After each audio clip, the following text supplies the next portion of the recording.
Last వీడియోలో అయితే చెప్పాను కదా, మేము శివయ్యని దర్శించుకోవడానికి ఒక ప్లేస్ని అయితే విజిట్ చేసాము అని చెప్పి.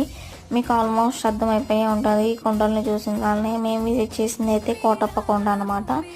ఇప్పుడు నేను చూపించే రూట్ అయితే 2 వీలర్స్ కార్స్ వెళ్ళే రూట్ అనమాట. ఇంకోండి ఈ విగ్రహం వెనక దారిలో నుంచి అయితే నడకదారి వాళ్ళు అయితే వెళ్తారనమాట. మేమైతే 2 వీలర్స్ మీద అయితే వెళ్ళిపోయాము.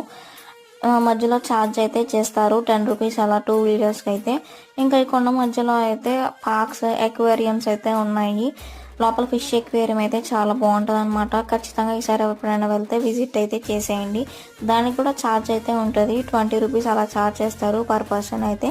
ఇక్కడ ఒక్కొక్క టర్నింగ్ దగ్గర ఒక్కొక్క దేవుడి బొమ్మలు అయితే ఉంటాయి అన్నమాట. ఇంకోండి ఇది వచ్చేసి పార్క్ అనమాట.